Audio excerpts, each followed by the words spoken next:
여러분, 오늘이 2025년 마지막 주일입니다. 성탄절을 지내고 우리는 따뜻함을 나누지만 이 연말이 모든 이들에게 따뜻하기만 한 것은 아니겠죠. 영국의 저널리스트 요한 하리는 현대인을 가리켜서 역사상 가장 긴밀하게 연결되어 있지만 가장 고독한 세대라고 했습니다. 여러분, 카톡도 하시고 문자도 하시고 전화도 하시잖아요. 이렇게 SNS로 많은 사람과 연결되어 있지만 통계에 따르면 성탄절 시즌에 상담 전화와 우울증 지수가 평소보다 30%가량 더 높게 나온다고 해요. 내 마음 깊은 아픔을 털어놓을 단 한 사람이 없어서 외로워하는 것이 우리 시대의 풍경이 아닐까요? 혹시 교회 안에도 보이지 않는 벽이 있지는 않습니까? 교회 안 사람들끼리는 친하지만 처음 오는 이들에게 낯선 곳, 이것이 오늘날 많은 이들이 교회 문턱에서 느끼는 냉랭함일 수 있습니다. 과거 이스라엘 사회에도 장벽이 있었어요. 유대인과 이방인 사이에 적대감이 심했고요. 죄인과 세례를 향한 종교인들의 멸시가 있었습니다. 예루살렘 성전에는 유대인과 이방인을 가르는 중간에 막힌 담이 실제로 있었습니다. 그 다음에는 섬뜩한 경고문이 붙어 있었는데요. 이 선을 넘는 이방인은 죽음을 면치 못할 것이다. 너무 무섭지 않아요? 이 담은요, 단순한 돌벽이 아니었습니다. 너희는 우리와 다르다. 너희는 자격이 없다. 너희는 부정하다라고 외치는 거대한 거부의 선언인 것이죠. 유대인들에게 할례는 하나님의 언약 백성이라는 표식이었어요. 그런데 그게 어느 순간 시절을 지나면서 배타성을 띠게 됩니다. 너희들은 할례 받지 못한 민족이기 때문에 우리에게 들어올 수 없다라는 장벽이 되는 것이죠. 또 정결예법은 이방인과의 식탁 교제를 원천 봉쇄하는 율법이었습니다. 그들은 자신들만이 율법을 가졌고 하나님은 오직 자신들만의 하나님이라고 믿었던 거예요. 여러분, 오늘 우리의 마음속에도 이런 담이 있지 않은지 한번 살펴보기를 원합니다. 나랑 성향이 맞지 않아서, 또 나랑 기질이 달라서, 또 나랑 자라온 환경이 달라서, 나보다 못 배워서, 또는 나보다 너무 잘나서 그렇게 세워둔 보이지 않는 경고문들, 또 장벽이 우리 안에 있지는 않습니까? 우리는 왜 누군가를 환대하기가 이렇게 어려울까요? 내 공간이 침해받는 것이 싫고 나와 다른 사람이 불편하기 때문이죠. 이 담이 높게 세워져 있는 한 교회는 모여 있으나 각자 섬에 갇힌 고립된 섬들의 집합소가 될 수 있습니다. 우리는 결코 우리 힘으로 이 견고한 담을 헐어버리기가 어려워요.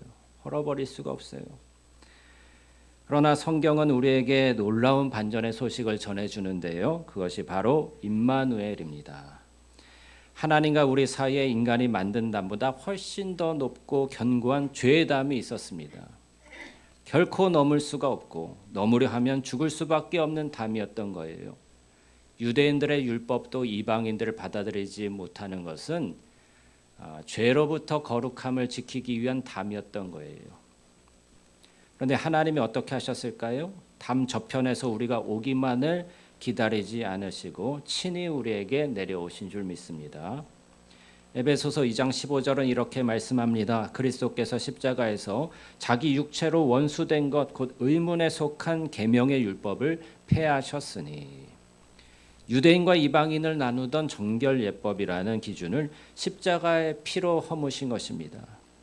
이제 거룩함의 기준은 율법의 준수가 아니라 예수 그리스도 안에 있는가로 다시 구성되게 된 거예요. 십자가에서 예수님의 육체가 찢기실 때 성전의 그 견고한 휘장이 위에서 아래로 찢어졌습니다.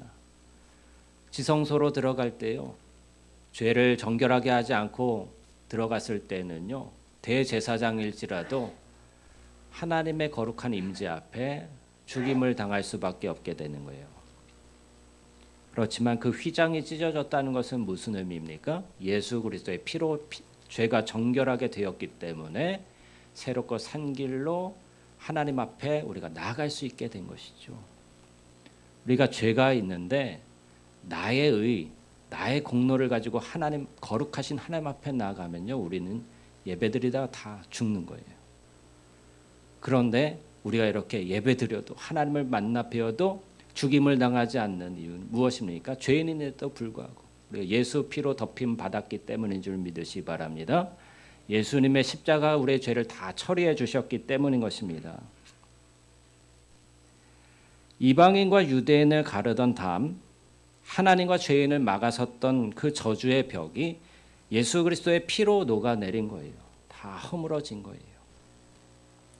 마태복음 1장 23절을 다시 보십시오. 보라, 처녀가 잉태하여 아들을 낳을 것이요 그의 이름은 임마누엘이라 하리라. 임마누엘이 무슨 뜻이에요?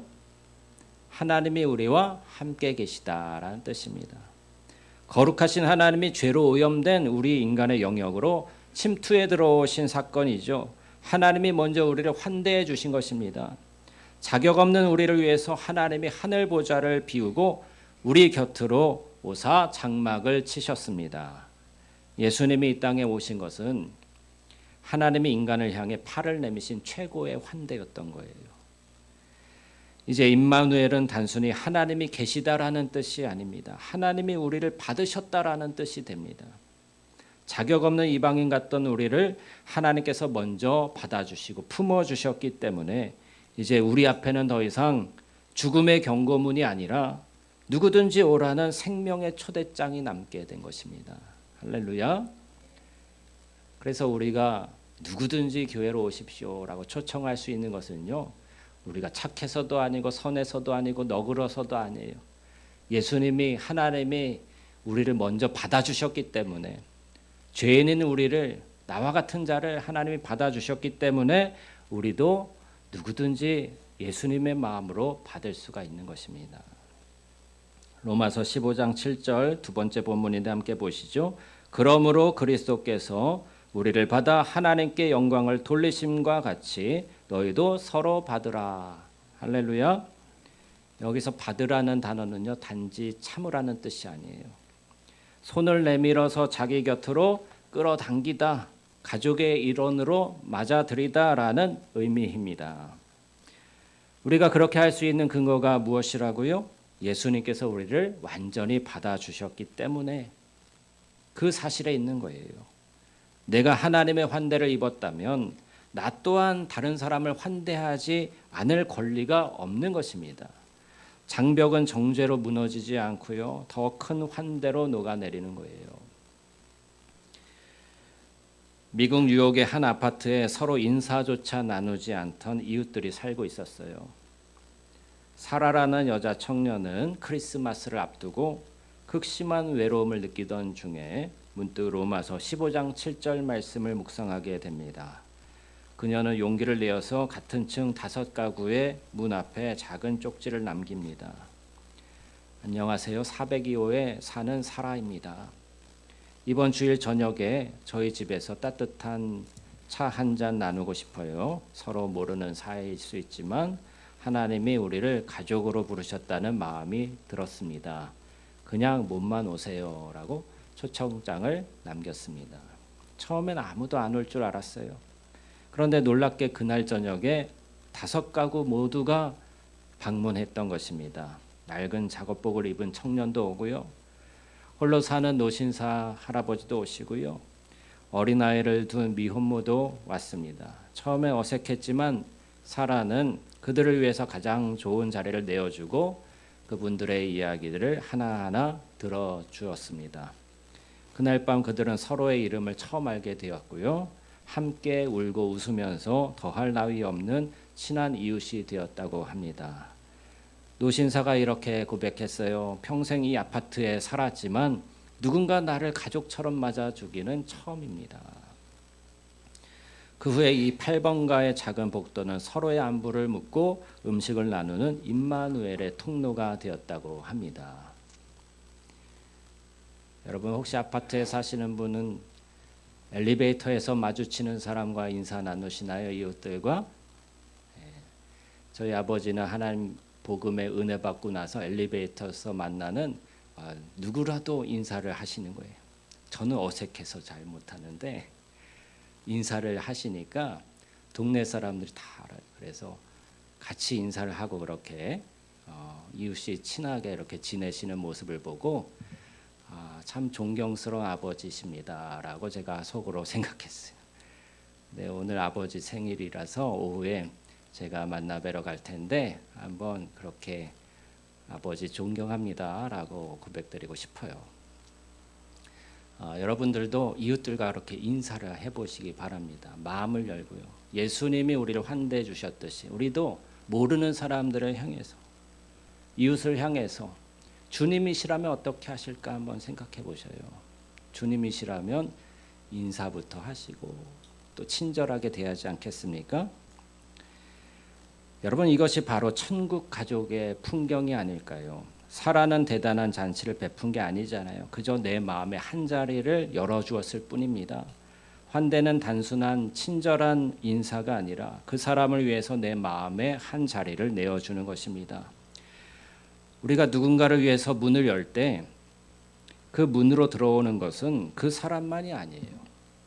그 사람과 함께 계신 임마누엘의 주님이 우리 안으로 함께 들어오시는 것입니다. 환대는 낯선 사람을 손님으로 대접하는 게 아니라 낯선 사람 안에 숨겨진 내 형제를 찾아내는 일입니다. 여러분 우리가 오늘 이웃을 향해 손을 내밀어야 하는 이유는요. 우리가 남보다 더 착해서도 아니고 더 여유가 있어서도 아니잖아요. 이유는 단 하나입니다. 하나님이 우리를 먼저 환대해 주셨기 때문에 하나님이 먼저 우리를 하나님의 가족으로 맞아 주셨기 때문입니다.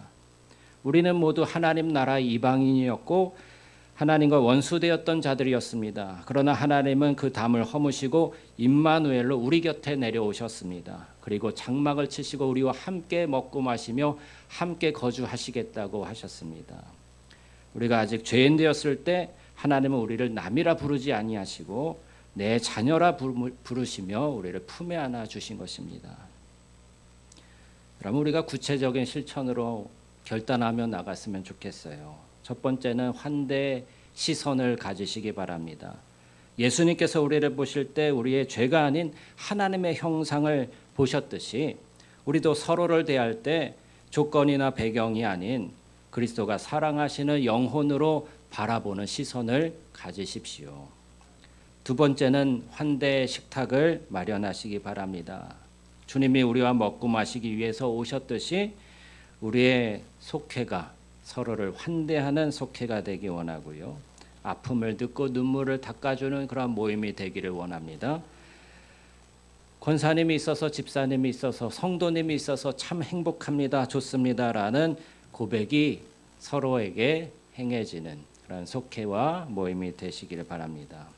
세 번째로는 환대의 문을 여십시오.